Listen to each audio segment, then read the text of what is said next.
Olá, alunos, tudo bem com vocês? Continuando a nossa aula sobre os Estados Unidos, agora estamos falando sobre a construção desse país, porque até então, como nós estávamos falando, eram apenas 13 colônias. Então, como os Estados Unidos ficou nesse tamanho que ele é hoje, como ele foi construído como ele é hoje? Basicamente, você precisa entender que pós a Guerra de Independência, era muito difícil ainda conciliar as colônias e os interesses de cada uma dessas colônias, porque elas pensavam e queriam coisas diferentes. Então, por isso, a própria Constituição, que era o objetivo desde o início, desde do segundo congresso que eles fizeram, acaba sendo só possível em 1787, então demora alguns anos. E o que eles definiram nessa Constituição?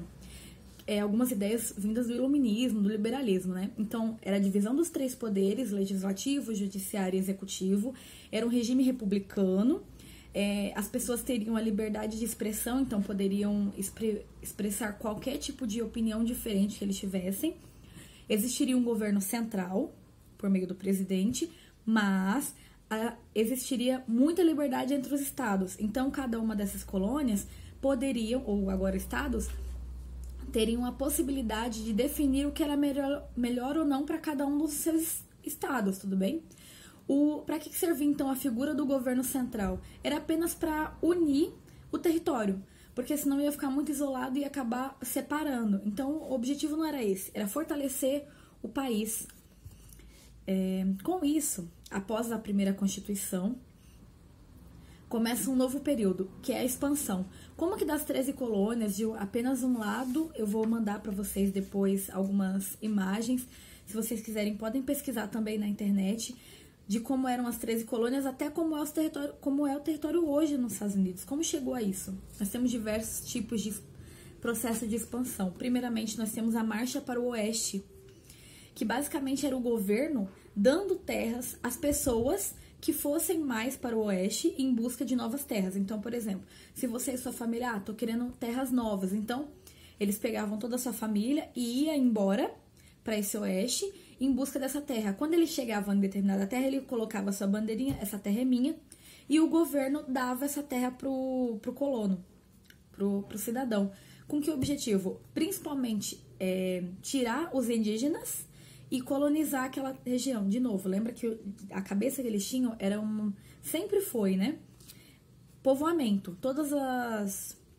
O tipo de expansão que eles tinham era de povoamento. Então, eles tinham esse objetivo que existissem pessoas lá, descendentes de europeus, que iriam morar nessas regiões para poder tirar esses indígenas. Então, expulsão dos indígenas era muito valorizado, na verdade, pelo governo. Muitos indígenas foram massacrados. A história do Canadá é um pouco mais forte sobre isso, mas os Estados Unidos também tiveram, porque eles não queriam os indígenas lá, então a maioria deles eram só dizimados, não tinham lei de proteção.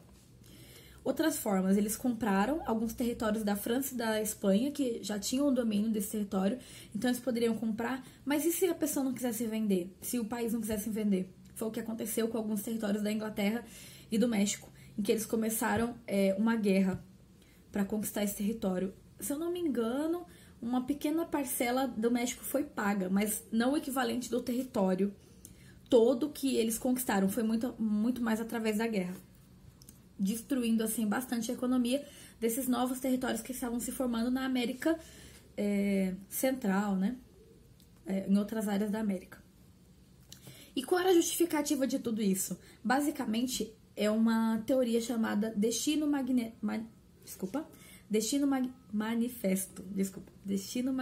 O Destino Manifesto era a ideia de que esses brancos, descendentes de europeu, que moravam ali na região, eram superiores economicamente, politicamente.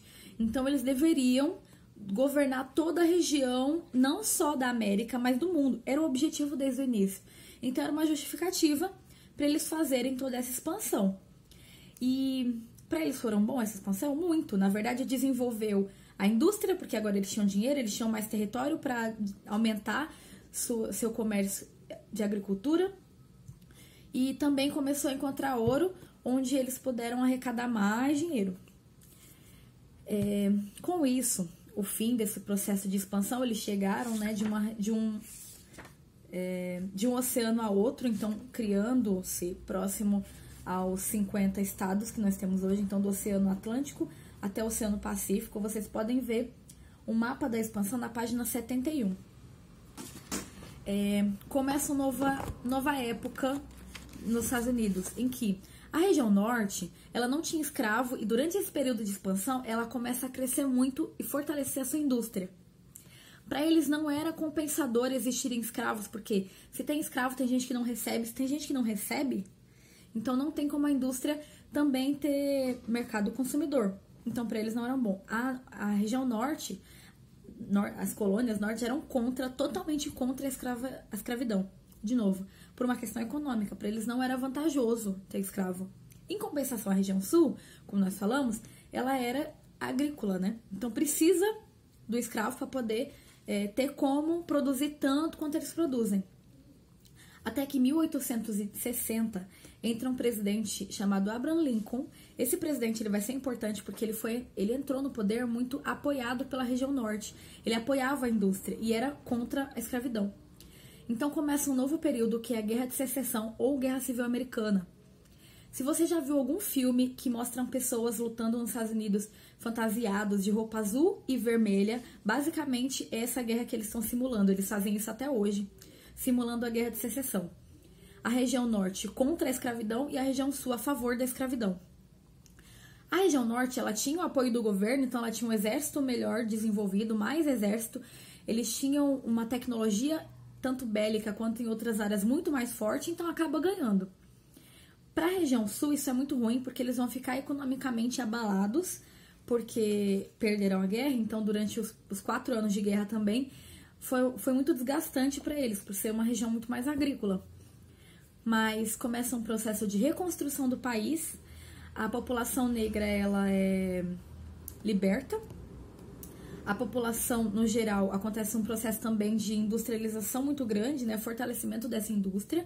E esses negros, como nós estávamos falando, eles não existem leis que garantem sua proteção, que garantem seus direitos. Na verdade, as leis que existem diminuem os direitos, limitam os poderes, limita direito de votar, limita direito de ir à escola. Eles não podem diversas áreas. Isso só vai mudar muito lá pra frente, quase que no final do século XX, tá?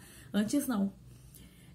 Então, permitindo também um estímulo, na verdade, à segregação. Então, a separação do povo negro do branco. Lembra que eu acabei de falar? Que apenas em 1960 é que o casamento interracial foi permitido entre todos os estados. Então, vários estados era proibido por lei casar entre as duas raças, né? Interracial.